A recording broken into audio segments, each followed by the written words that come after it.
And Mr. Reese is coming over now, so.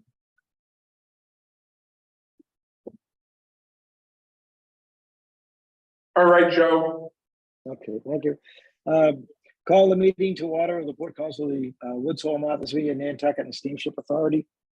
Pursuant to Section 20 of Chapter 20 of the Acts of 2021 as amended, Port Council members are participating remotely in today's meeting because of their physical attendance today would be unreasonably difficult. All Port Council members in attendance and all members participating in the meeting by Zoom video conferencing app will be clearly audible to each other. As a result, members' remote participation in this meeting and any and all votes taken by the members today shall be by roll call vote. I would also like to inform everyone that Sean Driscoll, the authority's communication director, is making an audio and video recording of today's meeting. Is there anyone making an audio recording of today's meeting? If so, please identify yourself. Louisa? Sean? Yeah, Louisa. Yes, it's Louisa Hofstadter with the Vineyard Gazette recording. Thank you. If you are joining virtually, please press the raise your hand icon on the Zoom dashboard, or if you are joining by phone, by pressing *9 on your keypad. And when you are recognized, please state your name for the record. Thank you. I think we're all set. First on the agenda today, the approval of the minutes of the meeting of June 6, 2023. Do I have a second? Motion to approve. Second. Mr. Lowell, Aye. how do you vote? Mr. Cahill, Cahill, aye. Mr. Brault, Abstain. Mr. Reese, I believe I should abstain too. I don't think I was at that meeting. I think, oh, I have a minute. Mr. Munier Aye. and Solito, aye. Second, management report updates on the current projects, including number one, the website update and redesign. All right, so before we begin, I'll just mention we're here in the barn at the admin building, first floor. So in addition to myself and Bud, we have Sean Driscoll, Mark Rosum, Terrence Keneally, Mark Higgins, Allison Fletcher, Bridget Sullivan, Janice Kennefic, and Abby Lynn from an intern that's working with our health, safety, environmental. So first item is a website update, and I'll turn that over to Sean. Morning, everybody. Good morning. So following a approval of a change order by the board at their June meeting, the Steamship Authority and Stellar Elements have moved the launch date for the new website and mobile app to September due to the volume and complexity of the work remaining on the project, as well as our desire to not launch a new website during the summer season. Large portions of the functionality are complete from a development standpoint, but many items remain to be fully tested and debugged. And we're down to sort of edge cases right now in terms of what needs to be worked on, and those tend to be the most complex issues to solve. The total project cost now stands at $2.8 million. To date, 92% of the revised budget cost has been spent, and public engagement has been ongoing via the e-news and updates on the current website about the new website. So happy to take any questions. Any questions from the board? Seeing none, go to I have item one. 2. Yep. I'm sorry. Rob had his hand up. I'm sorry, John. Go ahead, John. Rob, do you want to go first? Sure. So Sean, just you mentioned you don't want to have the transition in the summer season.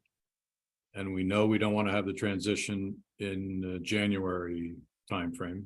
So what is the window for the transition? Well, right now, we could, the fall window is roughly September to early November. We are funded through the end of September, so our target launch is in that month. There is some time before we get too close to the summer openings in January. Like say, starting in mid-November or so, we wouldn't want to launch that because it gets us too close to the openings.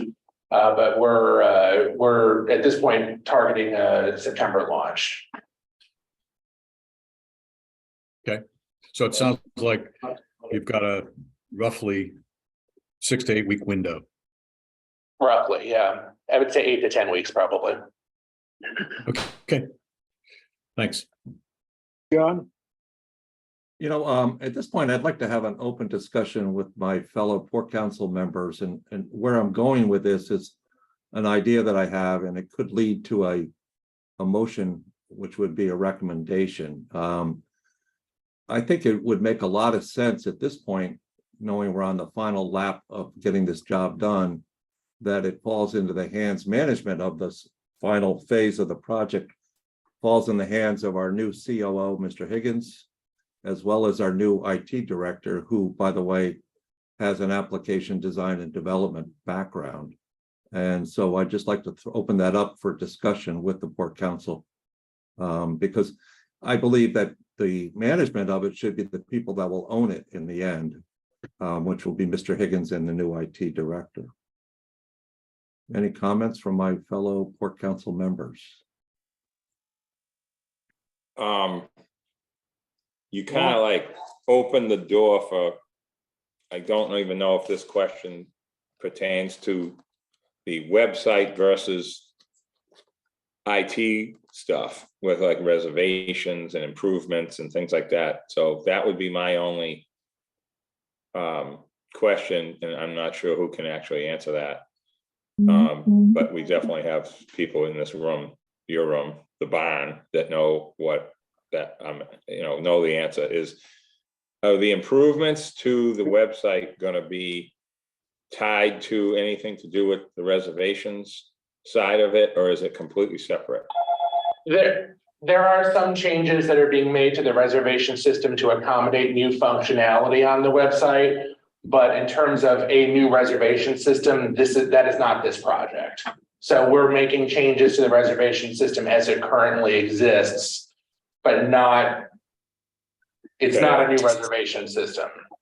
Okay, because the reason I'm asking is the same stuff I've been talking about with you guys, with Allison, with Mark, with Bob, over and over about like the allocations of the boats, the changes that are going to come with the new boats, the mixed load, showing the freight boats on the website on certain days, certain times versus the way we do it now. That kind of stuff is the stuff that we need fixed on the Nantucket route. I mean, I'm sure the Vineyard has the same problems with different boats. And I'm just hoping that this all sort of works itself into that conclusion. That's really the only thing that I have on that. I mean, we can make whatever changes to the business, the logic of the website and the business practices of the authority that staff sees fit. That could be done, at any point, but yeah, regardless. I figured that. I just, John's bringing this up, so I had to say something, so I got it. I don't want to say that I don't care about the website, Sean. I do, even though I don't ever do anything on it. I just care about getting the boats booked full as best we can to keep things moving. That's what I think about. So thank you. And just to your point, Mr. Cahill, and then, whatever is the wish of the board council and Bob, obviously, but since Stephen Coleman and Mark have come on board, I've brought them into the loop as far as where we are, because you're right, when this project is done, it will transition to being managed by IT and people, other than me. So they are part of these meetings and part of these discussions. And, certainly, and as Kurt has been, so they are part of the circle already and will continue to be between now and launch. But obviously, whatever the wishes of the Port Council and Bob is, Up to you guys. Yeah, I think if I can comment, Mr. Chair. You're muted, I think, Joe. Sorry, the phone was ringing. Yes, John, go ahead.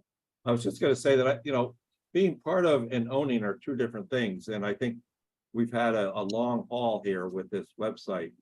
And I know we're on the last quarter mile, but from a budgetary standpoint and from an application design and development standpoint, it just makes a lot of sense that the ownership is with somebody who will be living it with it day after day, which is really our new COO, Mr. Higgins, and also our new IT director, Stephen. So, I'll just make the motion and we can open it up for conversation. It's just that I'd like to make a recommendation that the website management project or the website project be managed by the new COO and the new IT director. Mr. Chairman, Yes, Mark, sorry. I guess the motion needs to be seconded first. Do I have a second on the motion? Well, I'll second it for the terms of discussion. Go ahead. I would just like to say that, I've always perceived the role of the advisory council to advise the board, the governing board, and not to get into management issues. Clearly, the manager, the general manager is the CEO. It's ultimately his responsibility to make these projects work. I'd hate to start a precedent where we're advising the CEO on how to do his job. Mr. Chair, may I comment on that? Go ahead, John. Yeah, it's just, I'm sorry, Mark, but I probably didn't phrase it correctly. My recommendation is to the board. So Okay, whatever we decide today would be a recommendation to the board that we have them evaluate those changes. Yeah, I don't think that still takes away my concern about the overall project, which is we shouldn't, and I don't think the governing board should be assigned telling the CEO how to manage his staff. That's an executive responsibility.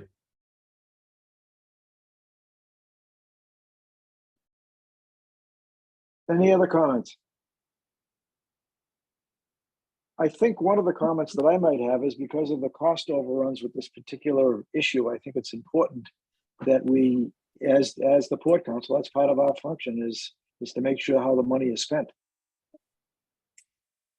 And I don't know what the percentage of the cost overruns are on this at this particular point. Mark, would you have that right at hand?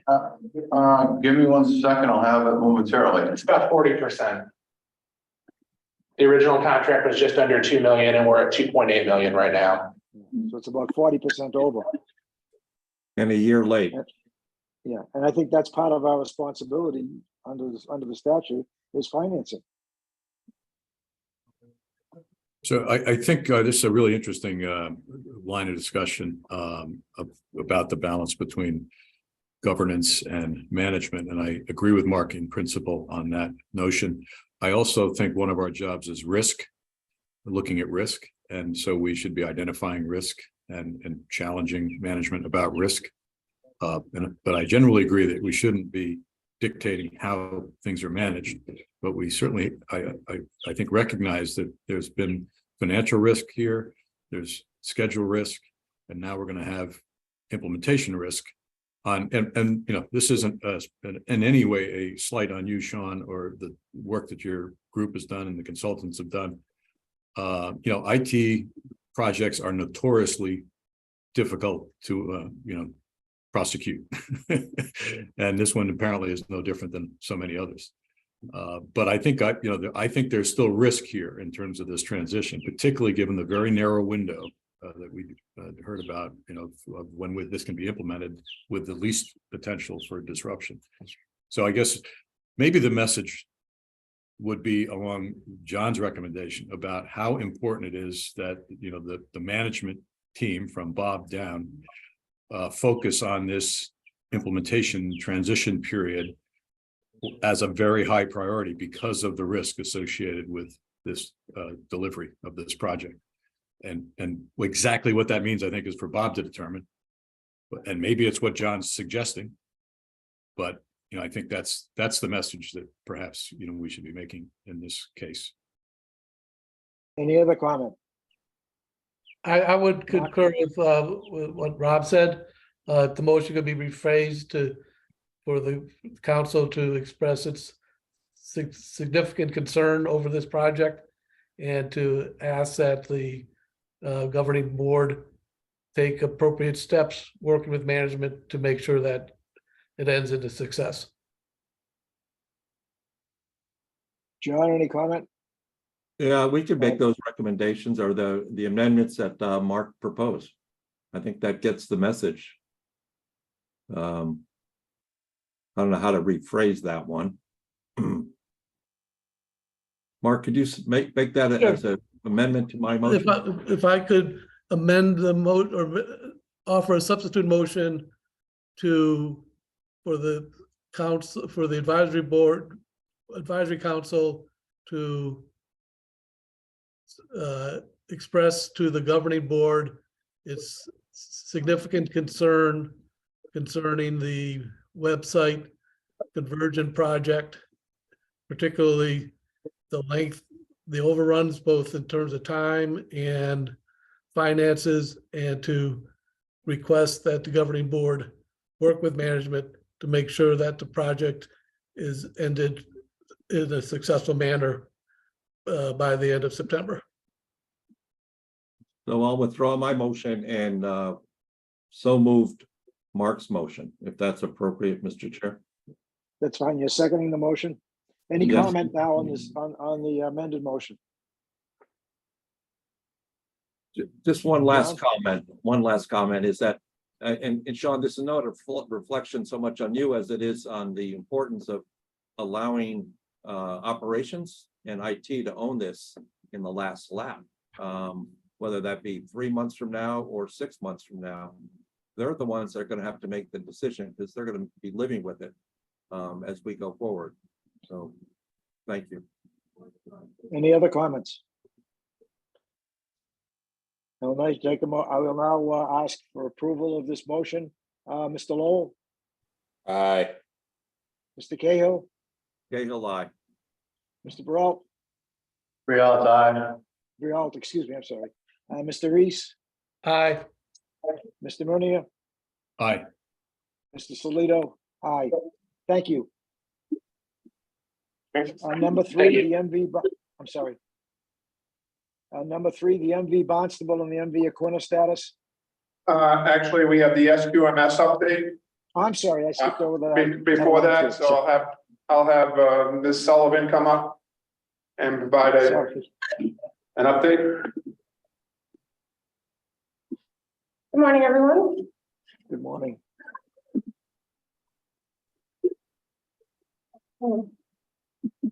So June was a busy month. Shall I proceed, Sean? Oh, very good.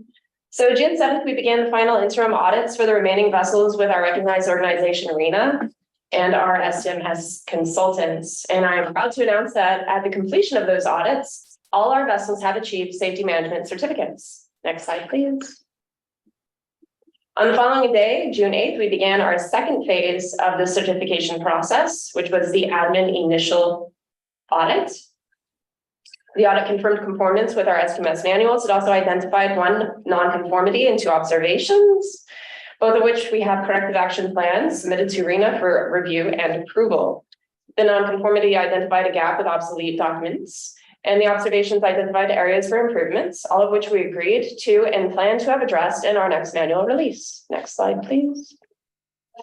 On the same day, our RENA auditor, Erin, presented both our general manager, Bob, and our assistant port captain, Paul, with our administrative initial document of compliance and the remaining vessel interim safety management certificates. Next slide, please. At the end of June, we commenced with the first round of vessel initial audits.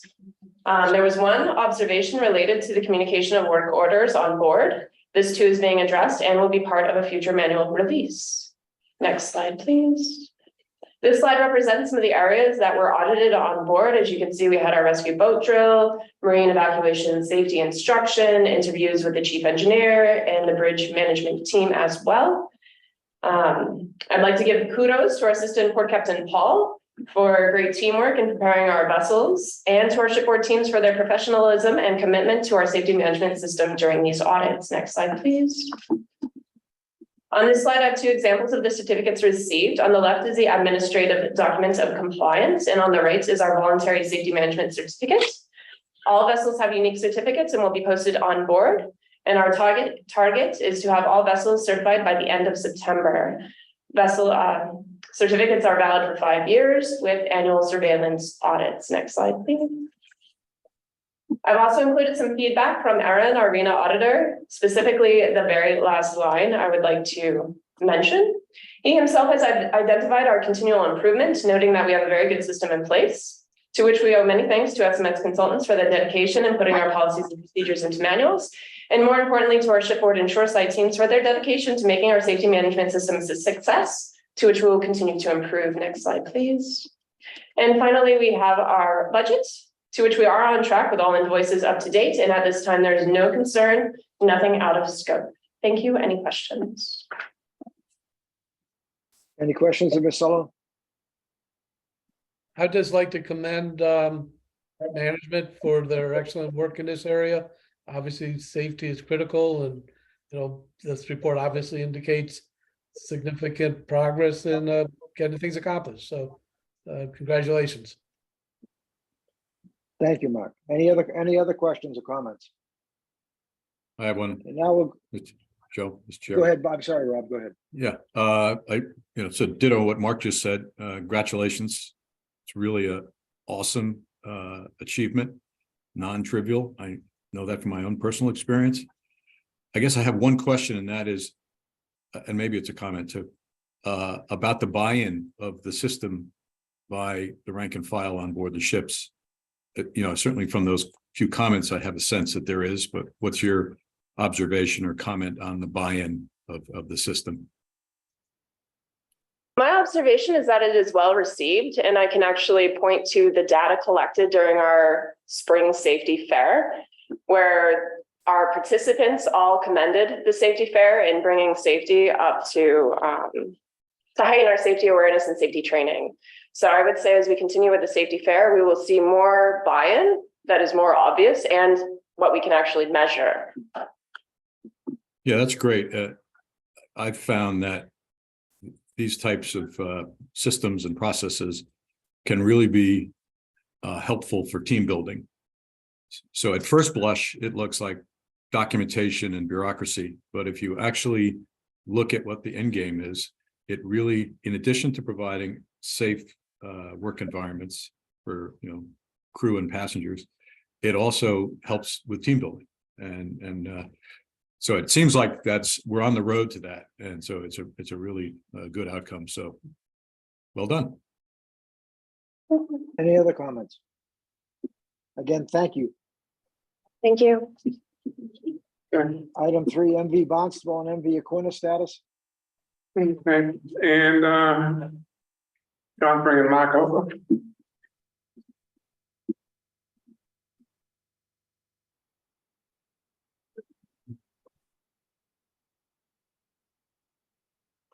Good morning, everyone, and welcome. Greetings from Alabama Shipyard this morning. It's a little bit warmer down here than it is in Cape Cod.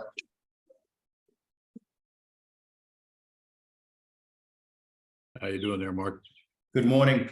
Good morning, Mark. Greetings from Alabama Shipyard. It's a little bit warmer here than on the Cape. I just wanted to give a little update. We have both the Barnstable and the Aquina are up on the pier side on blocks, and we're commencing our scheduled overhaul and conversion. Next slide, please. This is a photograph. We've removed all the two bow thrusters and the stern thrusters from the vessel itself to be sent to the OEM down in Miami for overhaul for EAL conversion. Next slide.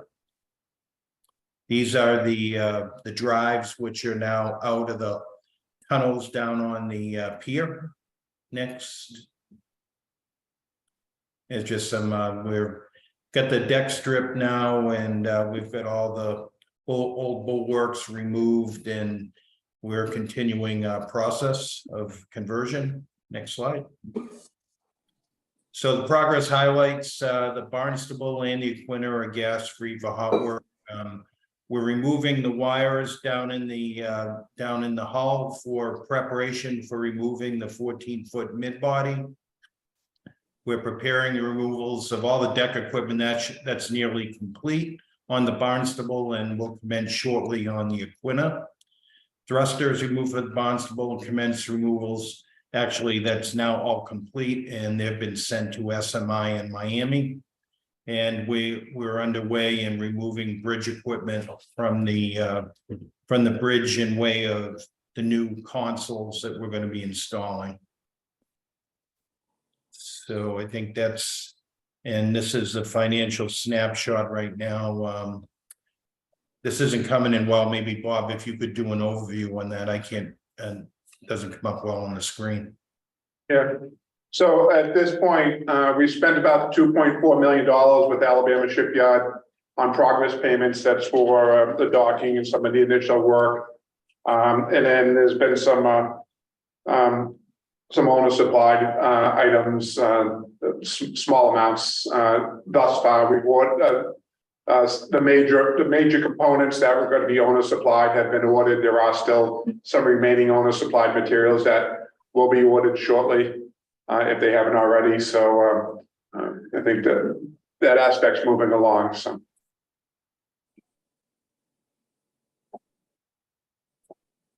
Any questions? Rob? Yeah, hey, Mark, couple questions. One's a technical one. The thrusters, were you surprised about the condition of them? Or, I mean, are they going to be completely rebuilt, renewed, whatever? They look a little long in the tooth there. And they mostly, I guess, the boat's sitting been in the water. I think their condition actually will, let's get them stripped down in Miami first. We expected, superficially, the boat's been sitting in 6 years in the water without docking. So there's aesthetics and there's corrosion, and corrosion is, they're in good shape exterior wise. I want to get into them once we get them stripped down for the EAL conversion. And the EAL conversion is part of the environmental acceptable lubricants passed by EPA in 2013 that we're converting the propulsion systems and the thrusters. Okay. Second question is a financial one, and I don't know if it's for you, Mark, or for Mark and Bob, but I noticed $7 million worth of contingency in your overall budget. And I guess I'm interested to understand how that contingency gets tapped. What's the process for managing contingency in terms of the delivery of the project? Okay, so as the project was presented to the board, we had included a 20% contingency on the construction materials for the project. So we're hopeful to fall below that number, but that was the approved budget for the project, and I'm not aware of any at this point from the shipyard. Yeah, okay. I think the number sounds like, not a bad number to have been used. I guess I'm really just interested in the process for accessing that contingency. In other words, there has to be a circumstance that causes to need more funds, and then you would go through, some kind of an approval. They would say, I'm going to tap into contingency, and then it sort of relates to risk. And whether or not you can retire a certain contingency after a certain amount of time. In other words, if you're halfway through the project and you've used a third of the contingency, do you retire some if it's associated with certain types of things like steel work or whatever, or do you retain it? In other words, usually there's a process for tapping into contingency. So that's what I'm asking. So in this case, we'd be following the general procurement policy in terms of the threshold. So if it's anything that ends up being under $100,000, that would be something that falls within my jurisdiction. Anything over would be going to the board. And, we made the commitment that, each board council meeting, each board meeting will be providing this update on these projects, these vessel projects. And as well as the, Mark includes the change order updates each month to the board, and we can make sure that the board council gets that as well. Okay, thank you. Any other questions? Mark, thank you Good, for what you're doing down there. Thank you very much for all this. I don't really have anything specific. I know this is gonna take a long time, and it's gonna be pictures every month of different improvements and where we're at. When do they expect to cut the boats? I think that's gonna be, right now, we're doing all the prep down inside the vessel. Wiring. There's thousands of communication lines, high voltage power cables that have to be drawn back. There's a lot of ducting, piping. I would say that we should have a picture in the August, or the preparatory, at least this beginning of the cutouts in the August meeting. And are they building the section for the stern somewhere else? Is that getting done on site, or is that a vendor? It's being done right now. The steel has been ordered. It's that part of it is not commenced as of yet. We have a schedule that is on schedule as far as ordering of the materials. Okay, thank you. Any other questions? Thank you, Mark. Thank you. Number 4, the MV Gayhead dry dock status. So that's Mark again. Okay, the Gayhead presently is up on dock in Thames Shipyard in New London, Connecticut. This is kind of a picture about a month old. She's been blasted and exterior coating is near complete. Next slide, please. Get into a fair amount of steel in this docking. This is a section underneath in the engine room. The section of steel we've done as a result of our gauging survey. Next. We had a couple areas in the skeg which fell below the nominal requirements, and those have been cropped and part renewed. Next. So we did overhaul service of the bow thruster that's out and is now back completed. Next. So the highlights of the Gayheads, of course, hull coatings, bow thruster overhauls, structural steel renewal, blasting and coating of the superstructure. Right now, we're looking at undocking on 19th of July and coming back to Fairhaven on the 21st, where then she'd do some final testing and cleanup and be ready to go back into service in the second week in August. Any questions? This is kind of an overview of where we are. We had a $668,000 contract. We have about 95,000 in credits, and right now we're at 681,117. We have some change orders coming in, but I think right at the very end, we'll be at our contract level for the entire project, including credits and change orders. Thank you, Mark. Any questions of Mark on this issue? Yes, Rob. Yeah, just a question, a curiosity question, Mark. I know you mentioned at the beginning which shipyard it in. I think I forgot already. But how's the quality of the work? How's the labor force? I mean, everybody's hearing about how hard it is to, staff organizations like that. How are they doing? I think the Thames has done an excellent job. They've been, I think the yards that we do our business with, and that includes Senesco, are both good quality shipyards. They do the work. All the work is inspected by U.S. Coast Guard for structural steel, and I'm very happy with the work at Thames Shipyard. That's great. I'm sure it's partly because they can rely on getting some business from you guys regularly. Well, that's part that's of a being good a thing. regular customer, and that includes Senesco also. No, absolutely. It's really valuable. So you got a lot going on, Mark. Good. We're busy. Keep it going. Any other questions? Thank you. Going to item number 5, the strategic plan status. Okay, we just wanted to provide a brief update on the progress for the strategic planning initiative. There's a PowerPoint. I'll let Sean's pulling it up. So basically, back in January, Reptilis started to engage stakeholders in reviewing organizational data to develop an environmental scan that was presented back in the May's meeting.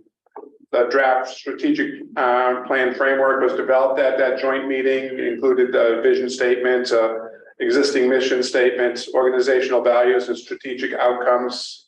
They did have community surveys. 922 responses were received. They also held open houses in Falmouth, Hyannis, Nantucket, and there were 2 sessions on the Vineyard. So, and the team is getting ready to share the results of the community surveys and the public input with the board and port council. So, just a quick update here in terms of the environmental scan was back in February and April. That's been completed. Next, the strategic plan, as I said, was at the May workshop. So we had a prior to the joint workshop meeting, staff worked with Reptilis to develop some organizational values. Next, they had the soliciting the input, so they launched this survey, and as I said, 922 respondents to that survey. They hosted in-house public sessions on, as I said, in Falmouth, Hyannis, Nantucket, and on the Vineyard. Next. So next, they were proposing to revisions to the strategic plan framework based on that community feedback, and also to develop a priority initiatives for each strategic outcome area. So I think previously we were looking at having another joint meeting of the Port Council and the board at the August meeting. But in light of the feedback that's been received from these sessions, as well as the availability of the time, the plan now is for Reptilis to do a presentation to the Port Council at their meeting, and another one to the board at their meeting, independent, and just to start to solicit, what should be the priority initiatives as we move forward. So next, then following that, that they actually have that there's expectation that the staff will be busy on the budget and the Port Council and board as well, reviewing those budgets. So it's not until October where they come back with the development of the strategies for the strategic outcomes. And the next, and then the plan is at the joint meeting to be held in December to be presenting the strategic plan for adoption at the December meeting. So I think that's it. Is there one more? Yeah, that's it. Any questions? Go ahead, Rob. Yeah, Bob, maybe I missed it. There was an idea of a joint meeting that's been sort of waylaid. Would it be at the August meeting that there would be discussion individually with Port Council and the Board of Governors, or would it be pushed off till September? Or the plan right now is for the August meeting, for the individual meetings to have that have a little bit more of that discussion. They'll be presenting some of the takeaways from these the surveys that have been done in the in-person one is the development of a little bit more specific initiatives in regards to the strategic planning. So they're still working on formulating what what those need to be, so. Okay, understand. Just from a personal note, I will not be at the August meeting, so I'll have to miss that. Okay. We'll make sure you get Any the other materials. questions? Yes, go ahead, Mark. Yeah, the survey, number of people responded to the survey in excess of 900. Seems like a pretty good response rate. I'm just wondering whether the consultant said that was good, bad, or given their other work that they've done. Yeah, I think initially it was a little slow at the beginning, but I think it did pick up as it went along, and I want to say we kept it open a little bit longer, but I might be confused. I might be confusing that with the employee survey that was earlier, so. Yeah, I think it closed. Yeah, I think it closed on as scheduled. Okay, thank you. Any other questions? Oops. Thank you. We'll go to item number 6, the electric bus acceptance. Okay, well, Allison can come up and, but basically there's a picture. Yeah. We just wanted to give you a real quick update on one of our greening efforts. So we received the first of 3 electric buses to transport our customers from our parking lots here in Falmouth to Woods Hole, and from the highest terminal to parking lots there. The 3 are 40-foot low-floor electric buses. They were purchased from BYD North America following approval from the board back in 2021. So this is a picture of one of the buses. The buses, the 3 buses are approximately $3 million. And but we did receive combined, and we did receive a grant totaling $875,000 towards the purchase. Some of it was a Volkswagen settlement grant program administered by the Massachusetts Department of Environmental Protection, and the other one was from a FPA low or no emissions program. We also expect later this year to take delivery of 4 additional 40-foot electric buses. These buses are coming from Gielig. Those were ordered back in 2022, and the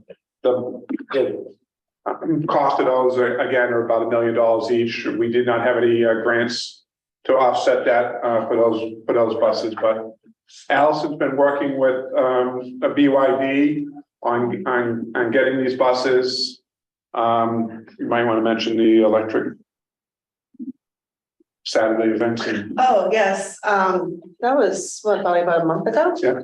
About a month ago, we worked with a group on the Cape for electrification of the Cape. We actually were able to have our bus there, one of the buses there, as a demo to show how we are trying to make our bus fleet green. It was well received. People were actually confused at first. They all thought it was a diesel bus. So, you know, it was nice for them to see that even the larger vehicles can be green, so. So we expect to be rolling these first 3 out here next couple of weeks. We do have to have some training for the drivers because of the braking system on them, but we do expect to get those out and in service, and at which point they'll be the first electric buses, transit buses on the Cape. And with the 4 that we'll be getting later this year, approximately 25% of our shuttle bus fleet will be fully electric. Any questions? Yes, go ahead, Bud. I just had a question as to whether or not the charging units or stations were included in the price, or is that something extra? They were included in they were included in the original. They've already been installed and Yeah. everything? Yeah, so we had to install charging stations here at Palmer Ave, as well as in Hyannis at the Yarmouth Road lot. We are working on, since with the additional buses, we are looking at charging units at our bus repair facility, as well as at the Hyannis, and so we'll be. And then Woods Hole too, once it's. Yeah, the design for the Woods Hole terminal includes a charging station there that not only for us, but also for the Cape Cod Regional Transit Authority bus, because that's the end of their route. Okay, So, thank you. It was for the cost of the installation, the site. So the site work is extra, Yeah. over and above, yeah, thank you. Allison, how long do those buses run with the charge? We easily, they say about, I say 200 to 300 miles, so we should be able to get a good day's usage out of them and charge them up at night, so. Any other questions? Yeah, Yeah. eventually shuttle vans as well down to Woods Hole and then Hyannis in the off season. Hopefully we can work on something for that for the smaller ones. Nat, you had your hand up. Yeah, just want to sort of get a snapshot of what are we going to be getting any smaller buses for Hyannis that are We are electric working on ones? something right now. Yeah. Okay.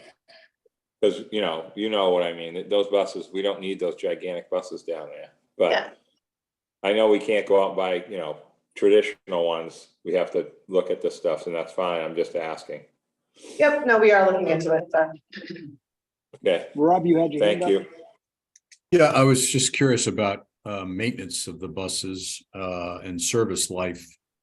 What the provisions are for that. I don't know how we maintain the current buses we have, but I assume do we do it ourselves in our own facility, or is it something we job out? And how do we maintain these new buses, and what kind of tooling and expertise and whatnot do we need to do that? yeah, so we do have our own bus repair facility. They try to do as much of the work that they're capable and that the facility is capable of doing, but there are times that we have to send these our buses out to a vendor to have them repaired. These buses, obviously, with electric motors, is going to be a different skill set. So we'll have to, be evaluating. That's my point. The technicians on what we're going to be doing, but I think initially we'll be relying in this case on the vendor for at least the initial servicing. But typically we get between 10 and 14 years of use out of our shuttle buses. They don't drive a lot of miles, but it's a lot of stop and go. Yeah. Just as a point on the curve, what does a typical bus that is non-electric cost? So You're asking questions like I'm supposed to ask, bro. I know. I'm just curious. So I think these buses typically would be somewhere in the $500,000 to $600,000 range if they were just a diesel bus. So there is a premium, and that's how we're successful in getting the Volkswagen settlement money and the low grant from the FTA was to offset the incremental cost between the diesel and the electric. And it should also be noted that the VTA also has the BYD buses. So we'll be able to lean on them if we're having any issues, God forbid, going forward. So they've been operating the BYDs for a few years now, I believe. So They have been, yeah. About So 2 years. have someone close that is operating these buses that. And we That's were, and if I may, just thanks to the VTA, because a couple of years ago, proof of concept, they did loan us some of the buses that we used, to check to see in terms of how long we'd be able to get a charge, we'd be able to operate them without needing a new charge and things like that. So. Any I'm other an questions?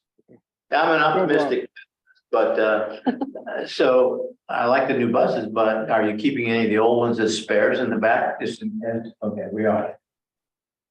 Thank you. Any other Well, questions? It's going to be an interesting experiment, and obviously the more data you can keep on it to sort of understand the operations and maintenance costs, I think that'll be valuable, but it's a new era. Yeah, Matt, so. did you have your hand up? Yeah, I'm gonna kind of like, now that Rob asked questions that I'm supposed to be asking, I'll throw something in, okay? So what Joe just said. So, you know, I realize that we have to be, you know, looking at all this, but this is only the beginning. Okay, I've been around a long time with fluffy gas appliances. Now we're supposed to throw them out the window and put in electric, which is never really going to happen. But I just, once this thing starts settling a little bit, we get these other boats up and running, we just can't lose sight of the regular problems. I understand we have to do all this. I'm living proof of it in my own real job, how it's changed so much. And I find myself saying all the time, can we go back to work? When are we going back to work? So I get this, but the traveling public wants the boats to run. They want to get their reservation. They want to be helped when they need help. They want the ramp to work. They want the wheelchair to be where it's supposed to be. You know, all the regular things that we've always done and improving on is what people really want. The fad of the day is not really fixing those things, but I get we have to do it. And I'm not against the electric buses. I'm not against a hybrid new build boat someday soon enough. Hopefully Bob is still here. But I just don't want everyone to lose sight of, like, we have a job to do and we have to do it. So thank you all for everything you've done, especially with, you know, and I didn't even bring up the electric. Hopefully we get the electric baggage cat type system fixed at some point in the next, you know, 6 to 12 months, because that is something that, you know, I can't wait till we don't have a 26-foot baggage cat with one suitcase on it. So, you know, so I appreciate everything you all have done, keeping compliant, getting the grant money. But at the end of the day, we are a transportation company. Thank you very much for everything. Any other comments? I know I have a hybrid, and the maintenance usually on the electric is a lot less, considerably less than do with a diesel engine. Going to the next one, B, 2023 summer operating schedule modifications.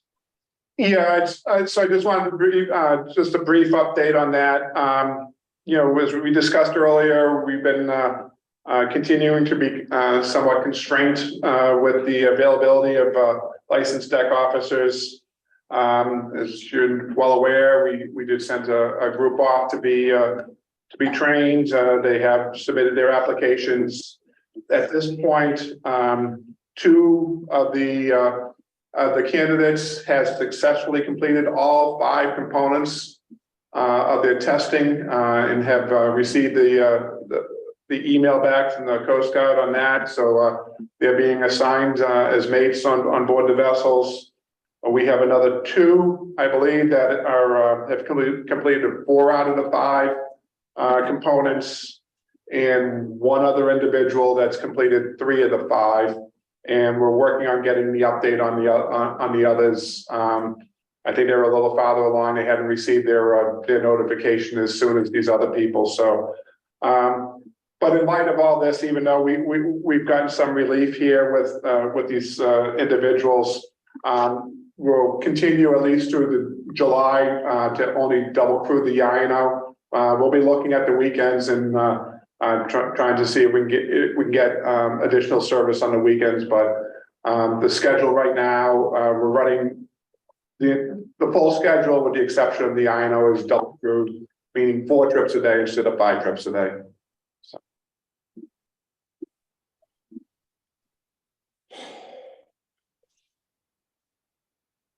Okay.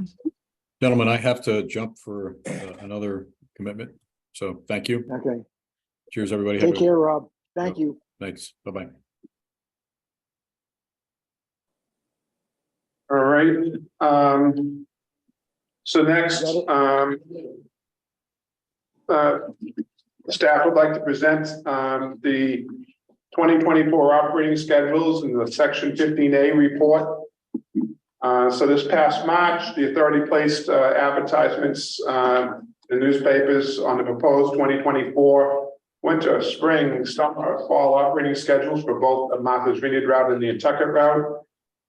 This covers the period of January 4th, 2024 through January 3rd, 2025.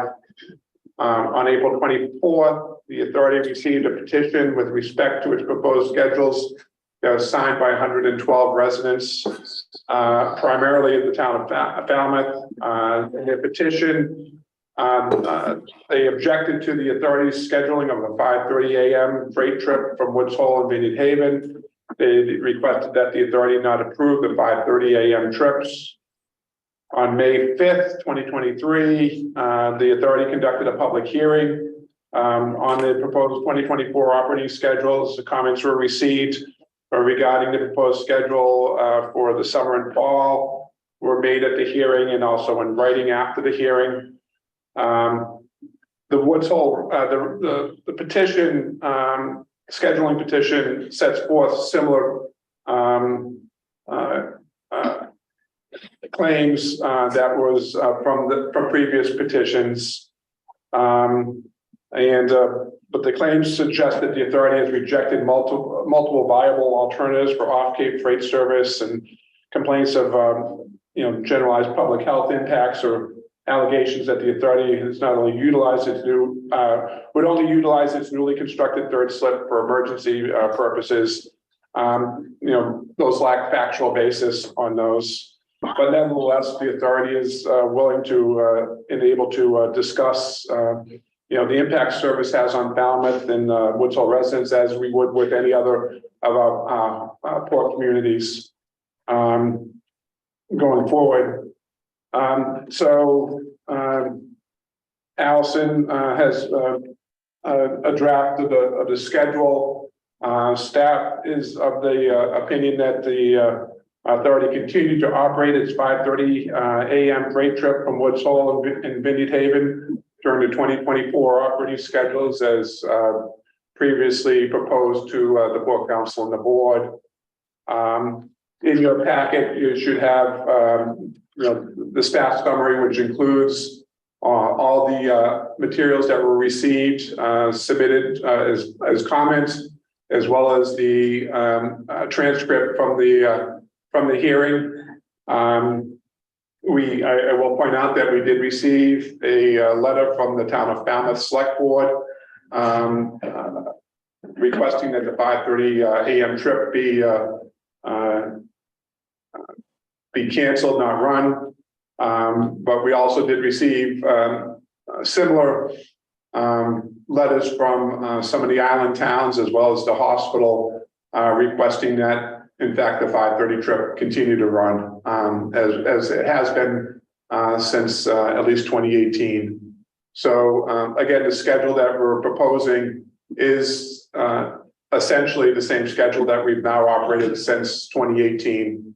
We'll be going through the asking the board to accept the Section 15A report and to approve the 2024 operating schedules as proposed. That requires a vote, Bob. We would like a recommendation from the Port Council on this matter. One question maybe to Allison. Has there ever been a survey on the 5:30 boat of how many trucks come down the Woods Hole Road? How many of those are for the Steamship Authority and how many of those are delivering to the restaurants or picking up trash or anything else in the town of Woods Hole or the section of Woods Hole? Not that I'm aware of, no. I mean, we know what comes onto our property for us, but once they turn down Water Street or anywhere else, we don't really know what goes through there. I know there are some vendors that or customers that travel on our boats that will come down early, deliver to restaurants, and then take the boat over. That definitely happens with some of those companies. So they kind of do it as a multi-stop, 30 down to Woods Hole, but other than that, no. What are we talking about? 10 trucks getting on the boats a day?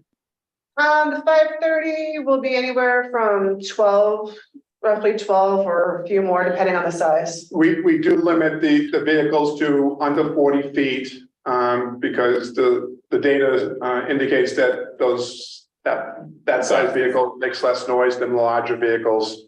with the Jake But brakes or whatever. because they're smaller, there's more of them. And we do recognize, the impact that we have. We do send out, every time there's a schedule, we do send out a notices to all the shippers as to what the rules of the road, so to speak, are in terms of when they can arrive. We also, Allison receives a report on a daily basis on any vehicles that arrive before the times that they're scheduled to, and she'll follow up and contact those companies and stress to them the importance of them abiding by those rules. And I should point out that there was recently the town of Falmouth at one of the select board meetings voted on a recommendation on how to apply the embarkation fees towards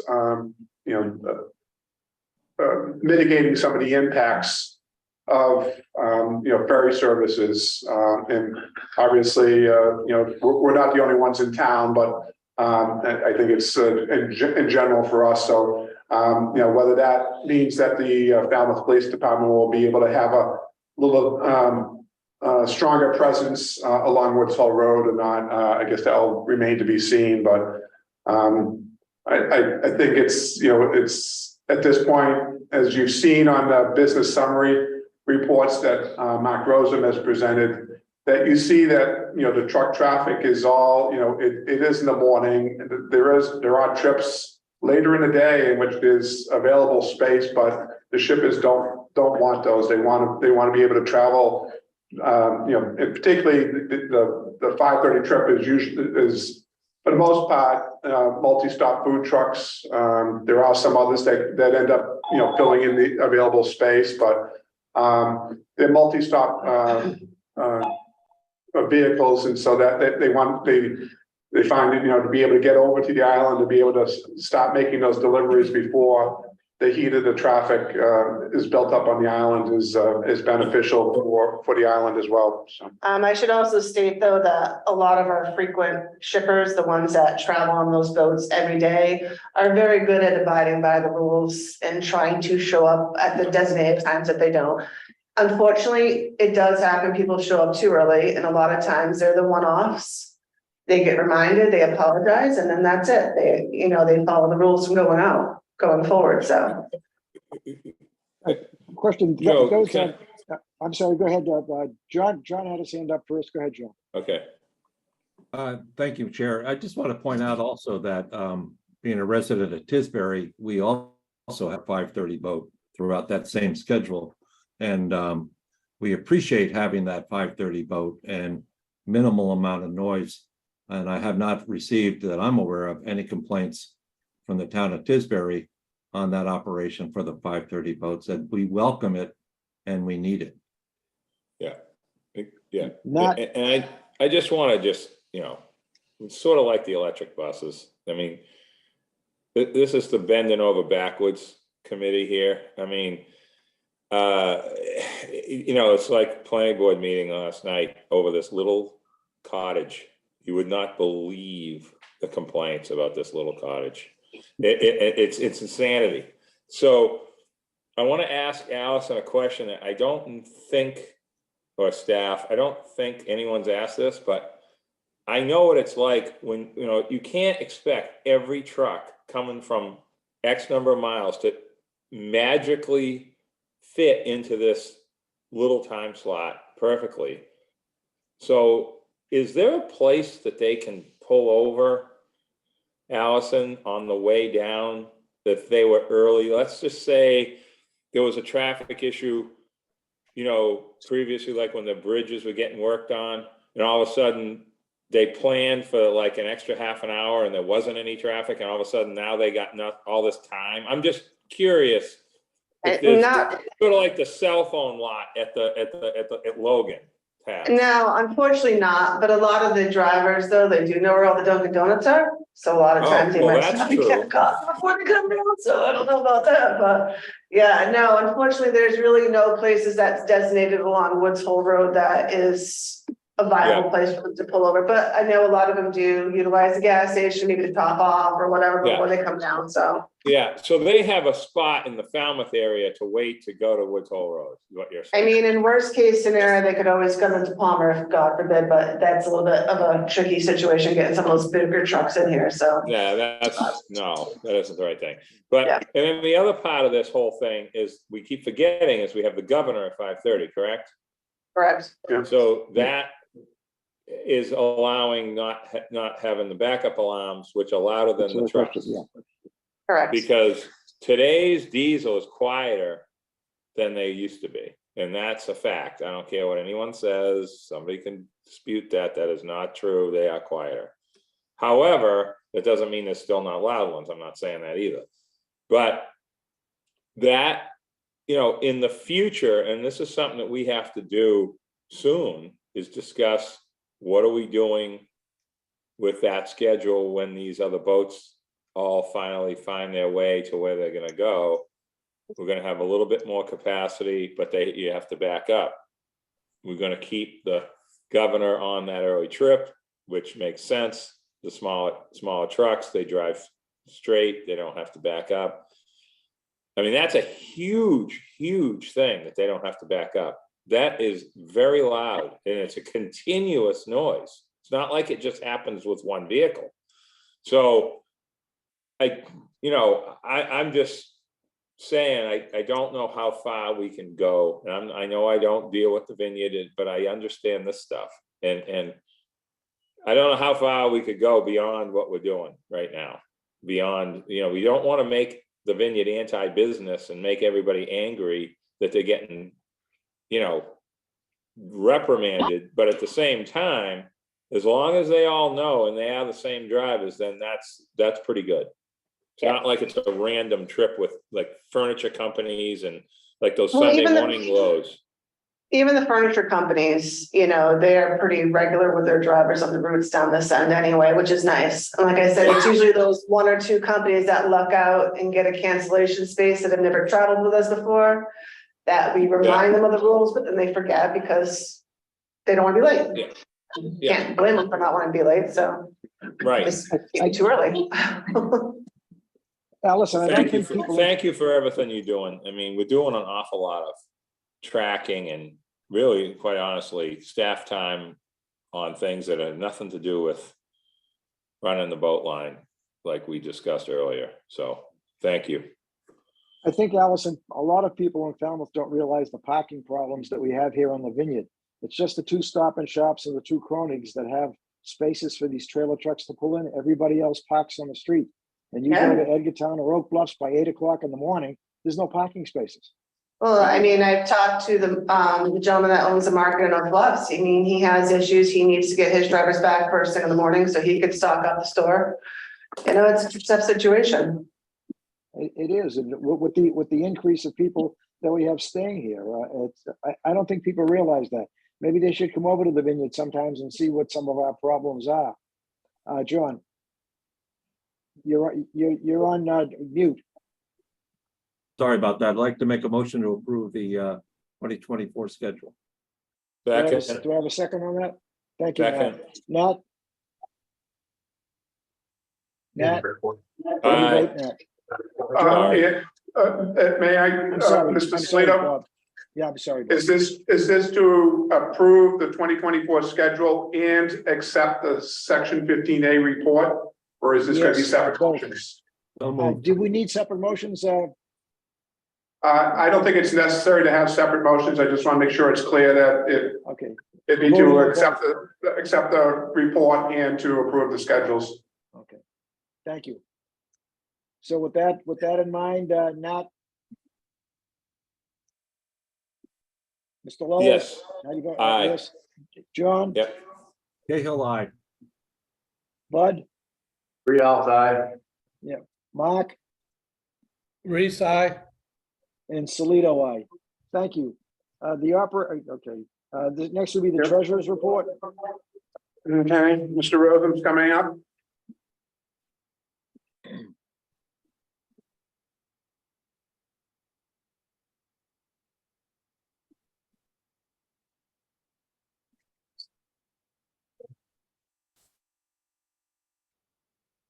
Morning, everyone. Morning, So Mark. we'll do the- Good morning. So we'll do the business summary for the month of May. So for passengers carried for the month of May, the Vineyard route was up 5% compared to 2022. The Nantucket route was up 7.6%. Both routes combined were up 14,500 passengers, or 5.5%, bringing the year-to-date total of just over 58,000 passengers, or 7.3% for both routes combined. Here's a graph comparing the monthly passenger traffic for 2022 versus 2023. So here's our passenger vehicles.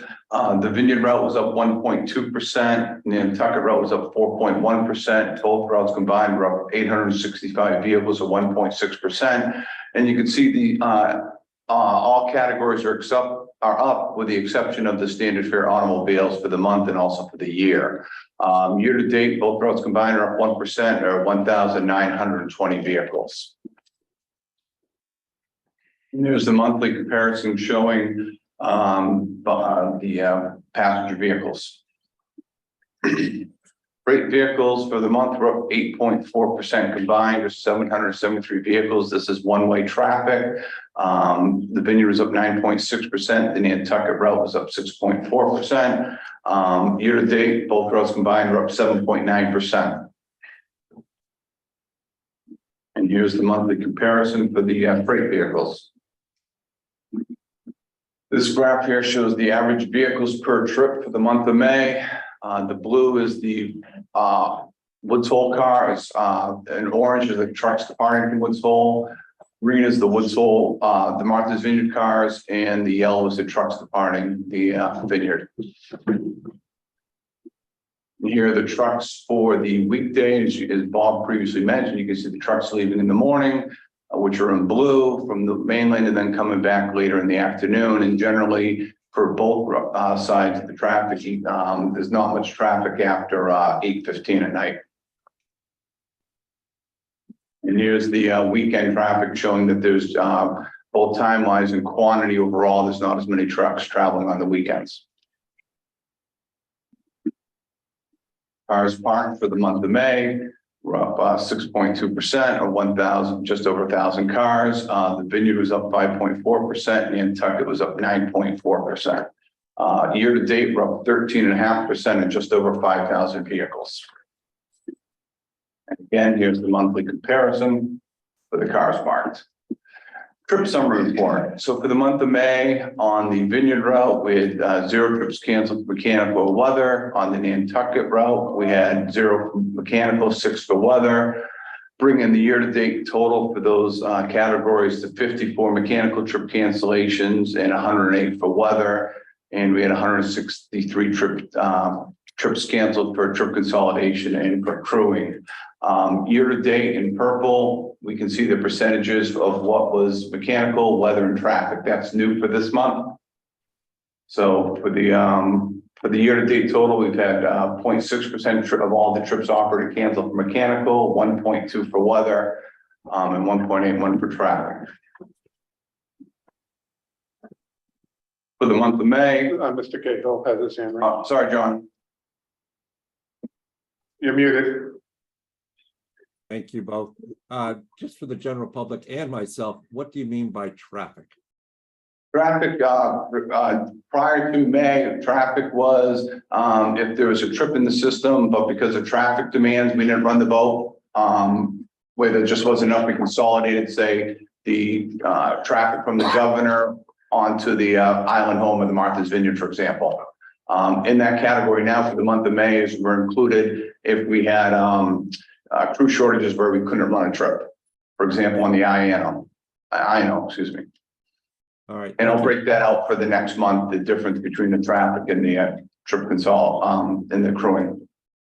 Thank you.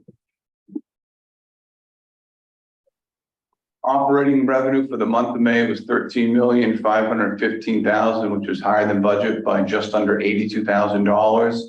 Other income was $383,000, was higher than budget by $257,000. And that's really being driven by interest income.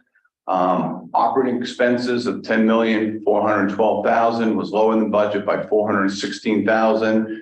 And putting it together, we had a net operating income of $3,282,000, which was better than budget by $811,000. Year to date, we have a net operating loss of $5.1 million, which is lower than budget by $6,800,000. And some of that's timing issue that we'll go over later on. But for instance, on the other income, we have $900,000 in grants that we've already recognized that we're scheduled to receive later on in the year. So some of that 6.8 million should be coming down. So operating revenues for the month, as mentioned before, are up just under $82,000, 0.6%, and the automobile revenue was down compared to budget, while most of the other major categories are up, and that's really a driving of the standard fare quantities being down. Year to date, operating revenue is up $607,000 compared to budget. Here's a breakdown of where the operating revenues come from for the month of May and also for year to date. And we'll start seeing the passenger revenue percentage. As you can see in May, it's higher than the year to date increase over the next few months.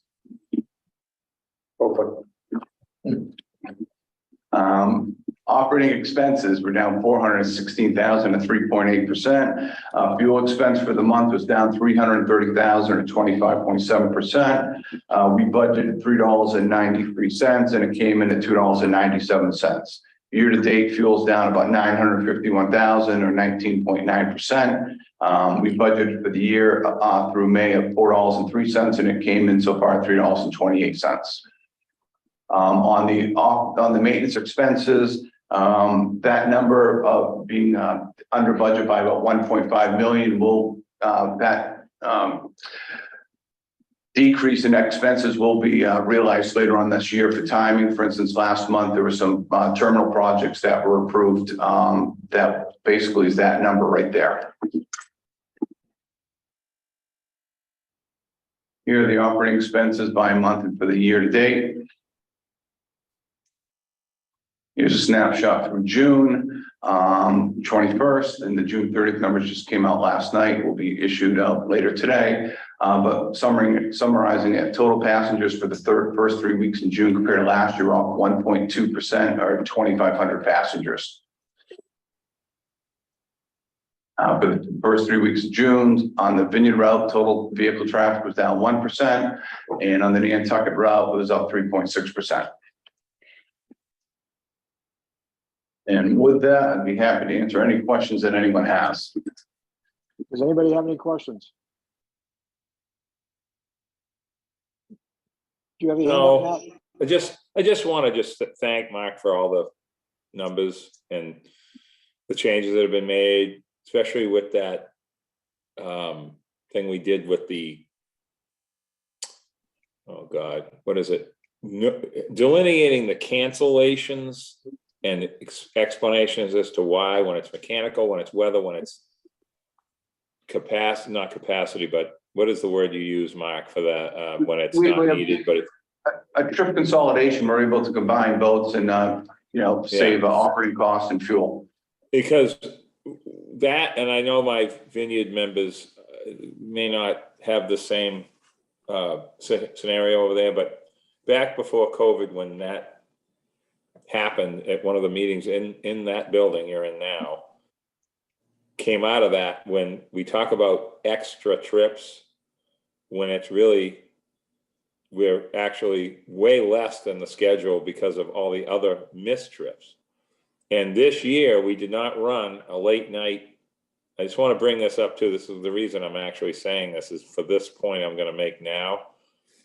We didn't run a night Gay Head or Katama this, school, what do we call it? June 20th to the July 3rd, when it's just backed up to wherever. Everything got here. And we didn't run a late night trip and nobody said boo. So we've had the same schedule now since 2017, actually, when we stole the boat from you guys for the summer. And Isn't it 2017, Bob? We did, yeah, I think. 2017, yes. Yeah, Yeah. pretty sure. And in those this is what I'm dealing with the planning department and the things that I'm involved with on Nantucket. We don't tell news that will mitigate some of the complaints. That right there is a huge one. I don't believe there's been a spring, early summer, that we have not had to not run the late night freight boat at least a couple of times. So something is going on, because we don't have more service, we don't have more space. They're either the cars are already here more, there's less of something, because that's a big deal, okay?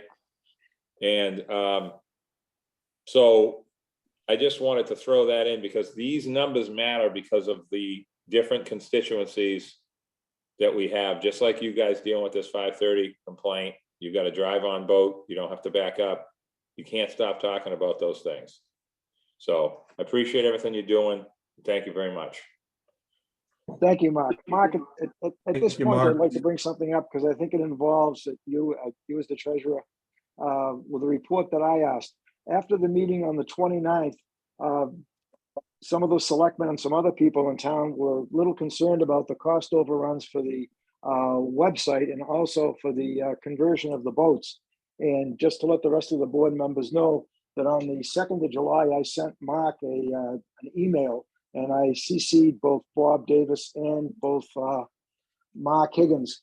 And what I asked him was, if it was possible, could you please send me a report on all the projects that the authority was working on during the past fiscal year? I would like the bid price, the cost overruns, and the percentage of each overrun. If you have any questions, please give me a call. On Monday, Mark sent me a really detailed report about the projects, the original bids, the change orders, and the final cost, and the percentage of the change. And I would ask if you could possibly, Mark, send this to all the Port Council members and to the Board of Governors, if that's possible.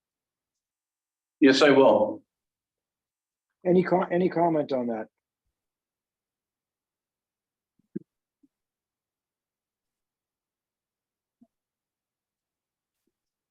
If there's no comment, we'll go on to the next item, which is the 2002 RSM U.S. Independent Auditors Review. Sure. Real quick, is at last month's board meeting, Dan Bennett, the partner from RSM, gave an overview of the 2022 audit they conducted, the independent audit. The audit was issued on May 10th with an unmodified opinion, which means the financial statements are fairly stated in accordance to generally accepted accounting principles, also known as GAAP. There were no significant changes to the planned audit strategy, meaning what they were expecting coming into the audit is what happened. We also adopted the new accounting policy of GASB 87, which is the leases. So basically it creates any lease over 12 months, you create an asset as well as an offsetting liability on your balance sheet. No issues there during the implementation of that new standard. There was one audited adjustment that was passed on, which was the timing of some of a pension payment for the non-union pension. It was just timing which period it was recognized in, but it was a past adjustment, and according to RSM and with us, the amount was not material and didn't have any either quantitative or qualitative effect on the financial statements. And there was no deficiencies in any of the internal controls. So all in all, it was a good audit for 2022. Thank you, Mark. Any questions on the audit? Nice job, Mark. Good, Mark. I'd just like to commend Mark and his staff. It's always good to get a clean audit. And so speaks to some good work by you and your staff. Thank you. Thank you. And I'd like to thank the whole accounting staff as well as the whole organization, because we all play a part, but especially Courtney Olivero, who's the assistant treasurer, and Kelly Conn, internal audit manager. They really made this year's audit go well. So I want to thank them personally. Again, thank you, Mark. We appreciate that. Any other questions? If not, we'll go to item 4. Any old or new business to be discussed? Bob? Oh, I had nothing. Anybody else on the board? Any old or new business? Yes, John. You're right. All fairness, I believe Mr. Lowell had his hand up first. No, it's okay. No, go ahead. I didn't say. I like to follow the vineyard. You were first. All right, I Short just want distance. to ask the chair if we could, in August, get an update on the IT strategy consulting project added to our agenda. Yeah, that'd be fine to put that on. Bob, is that possible?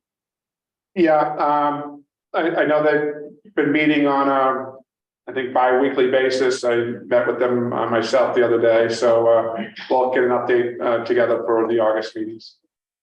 Thank you. Thank you. Nat? Yeah, so this is actually a Mark question, even though I didn't, not to do with his, reports. The fuel prices have been remarkably steady over the last 3 months. They haven't really moved more than a couple of dollars on crude. So my question is, how is hedging working in regards to our budget? And, because this is when we burn the most fuel, and I'm just curious if it's been helpful with the how steady things have been. So to answer, so it's really a three-part answer. Well, first of all, you're jinxing us because we're up about $4 or $5 recently. Nope, nobody's on our meeting, so. Yeah.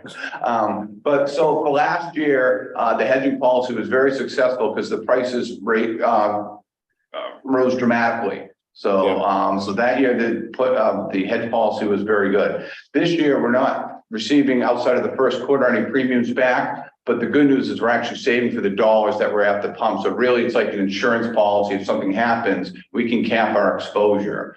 For next year, for 2024, we're about, top of my head, about 2/3 of the way hedged for the year, roughly. And we're able to knock down the budget price there by getting where we know we're not going to pay more than X amount unless there's a supply chain issue where Providence Harbor is paying more than New York Harbor. So we're using it effectively right now with these lower prices to try to control our costs for next year compared to this year's budget. That's great. So we should be, so we're in good shape in the sense of, looking at rates and all the different things. This fuel's been not an issue this year.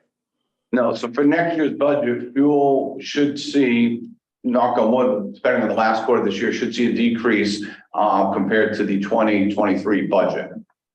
Good. Okay, and the next thing is just I'm not asking for any definitive answers at all. I'm just saying, how are we doing with recruiting and training and Mass Maritime, et cetera, advancing some of our in-house people? How are we doing? Are we making a little bit of progress so that the next year we'll be in good shape? Yeah, so I think in terms of that, Mark Higgins may have something to add as well, but we continue to bring candidates in. Janice may have some information on it as well, but we continue to bring fill positions. We do encourage people that are looking for jobs to check our website at steamshipauthority.com about jobs. But we have been filling some of them. In terms of the vessels, our fleet office had put out a notice to our vessel crews regarding opportunities for training that we'll be able to be able to get these individuals to move up in their qualifications. So I think at this point we're looking at a pretty good group of people that are interested in moving up from ordinaries to ABs, from ABs up to pilot mates. So we'll be trying to schedule. The plan is to try to schedule some of these here in the fall, and to be able to get those in, so that way we don't run into the same issue that we ran into this year with the documentation center. So Mark or Janice, I don't know if you have any much to add or. Sure, so I will let you know that we're seeing, we continue to see activity coming through the HR office with regard to applications, so I'm confident that we'll continue to be able to fill these positions. And we recently registered for the upcoming Mass Maritime Career Fair in the fall, so that activity will pick up in the fall. Yeah, just to follow up on that, what we're doing for next year is, we're moving up the timeline as far as, reaching out to people, in our senior captains, for who they see as candidates for the different classes that we're holding. And on the pilot program, the way we're gonna structure that this year is once we've identified the candidates before they even go to school, they'll do their firefighting, their SDCW, and, that way, when they go to school, put an application in. So once they get that date, they'll get that date while they're in school, and then they can test after they finish the class, which should compress that timeline so we don't run into the same problem next summer that we're having this summer with the delays. I will say Coast Guard's been very responsive in working with us. We have all 10 folks now approved to test. As Bob was saying earlier, we just had a second candidate pass all their tests and started training.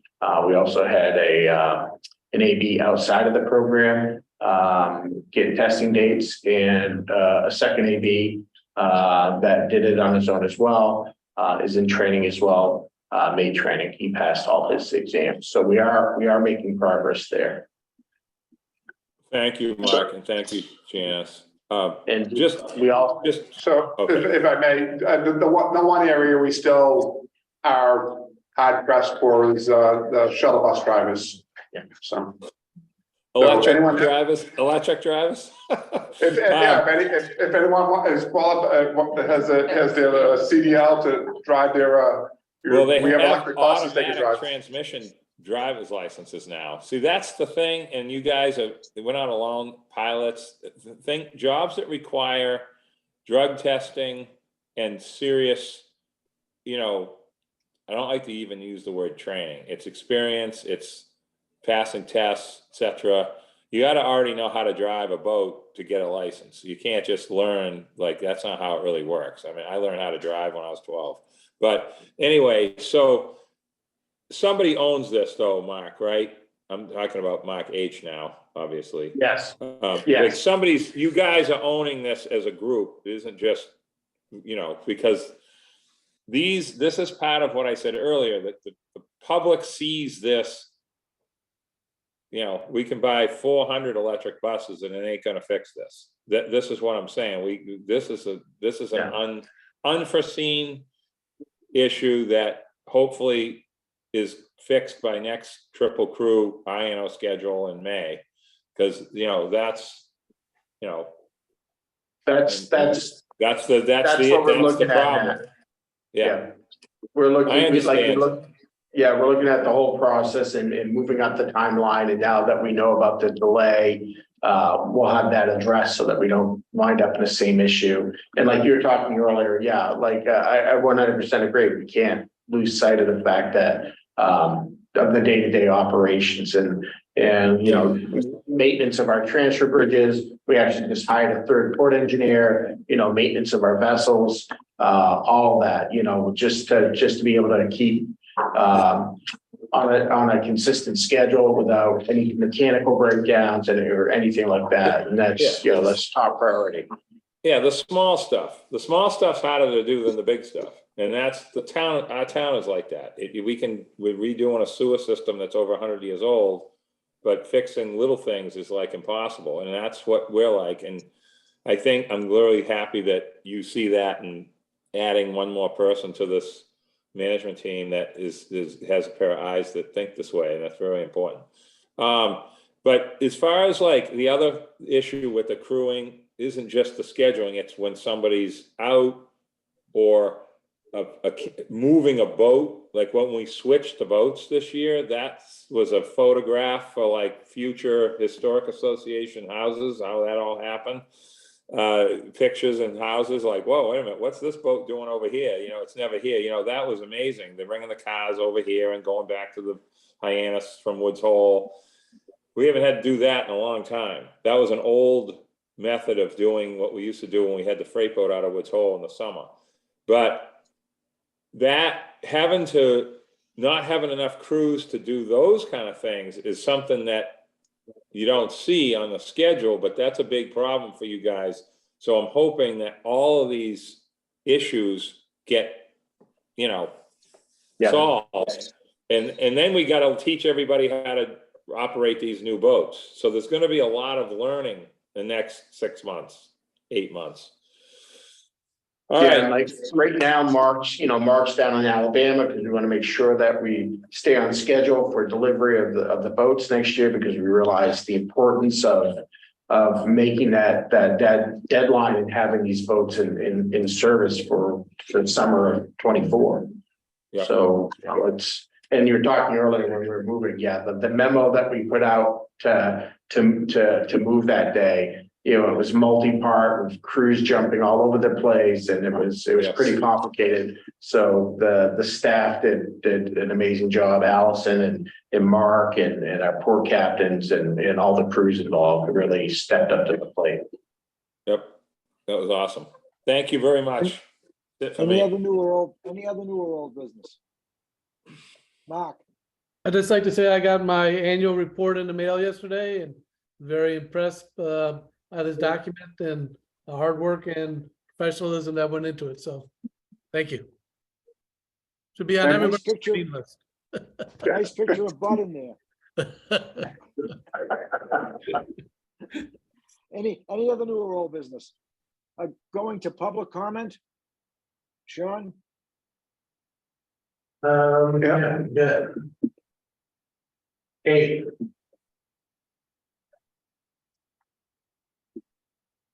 Hello, Yes, is it my turn? Yes, Yes. ma'am. This is Kate Warner, Energy Planner at the Martha's Vineyard Commission. I just have a couple questions for the team. One is, Bob, when they put in the electrical infrastructure for charging the buses in Woods Hole, would it be possible to include a level 3 charger for electric vehicles? So the plan, because of the transitory nature there, it's going to be difficult. We are putting in, it does include charging stations for our the employee lot. And we're also looking at, potential for the back lot as well, in terms of having some charging stations. But, during construction and all that, it's going to be difficult. Well, I guess here would be a broader question would be, where could we put level 3 chargers? Because if you are someone who is just arriving either in Hyannis or Woods Hole, and you've been on a long trip, you're often low on charge. And the level 2 chargers don't cut it for that, because it's about 25 miles an hour of charging. Whereas the level 3 in half an hour, you can put a significant amount of charge in your vehicle. So I'm wondering if the steamship could just look at that, and I think it's particularly important with all these Port Council members here to think about it. It would be easier to have it on the mainland side, because it does take a certain amount of, voltage, step up in voltage. So I'm thinking, it could be in Woods Hole, it could be in Hyannis, it could be at the Palmer Ave lot, outside of the Palmer Ave lot where you're not necessarily parking, and the steamship can make money on it, but we really need the level 3 chargers. The Vineyard doesn't have one yet. We're maybe going to have one at the Chilmark School, but either as people are arriving from a trip or as they're leaving either island, that's when they want to, have a good amount of charge. So maybe you could just take that into consideration in your planning. Any other questions? I have another question, which is, I'm starting to think more about resilience for the Vineyard, and I'm wondering, I'm sure you guys have a resilience plan in terms of we have an extreme weather event and there's some sort of need for evacuation. Who on the staff, Bob, would be the right person to talk to about what your resilience plans are? So I think you do reach out to me to begin with. Okay. Okay, those are my comments / questions. Thank you. All right, thank you. Any other public comment? Sean, No, don't see any. with that, I will take a motion to adjourn. So moved. Second, Second. Nat, aye. John, Cahill, aye. Bud, Aye. Mark, Reese, aye. Salito, aye. Thank you. Thank you, everyone. Thank you. Have a nice Thanks, day, Bob. everybody.